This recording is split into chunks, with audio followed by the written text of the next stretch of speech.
Okay, Houston, we've had a problem here. Houston, we've had a problem. Good evening, my fellow Americans. My fellow Americans.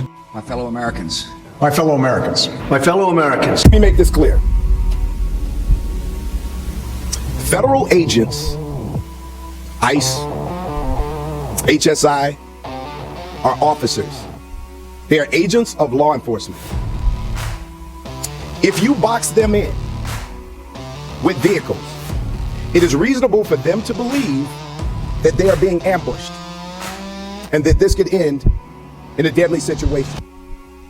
And it's reasonable for them to use force based on those conditions.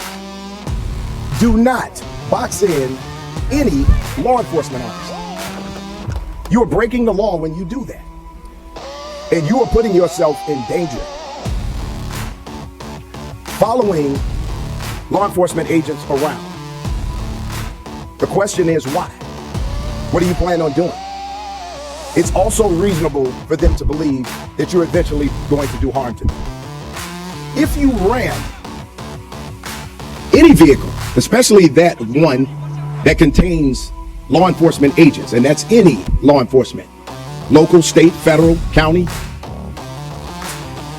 and you do this intentionally, this is considered deadly force. Deadly force is anything that can cause great bodily harm or death.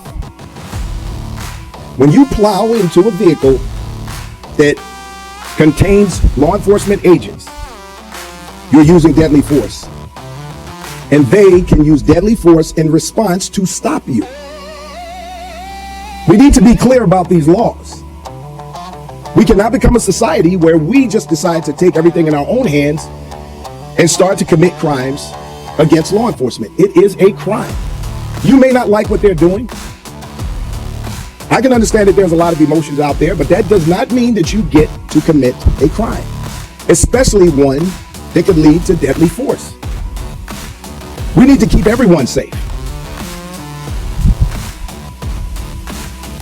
Our responsibilities when it comes to federal agents, and I've been asked these questions, we do not interfere with the duties and responsibilities of federal agents. As for the peace that we would preserve, I wonder who among us would like to approach the wife or mother whose husband or son has died in South Vietnam and ask them if they think this is a peace that should be maintained indefinitely.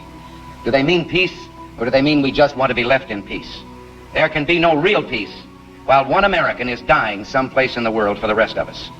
We're at war with the most dangerous enemy that has ever faced mankind in his long climb from the swamp to the stars.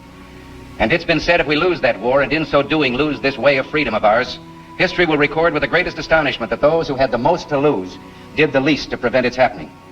Well, I think it's time we ask ourselves if we still know the freedoms that were intended for us by the founding fathers.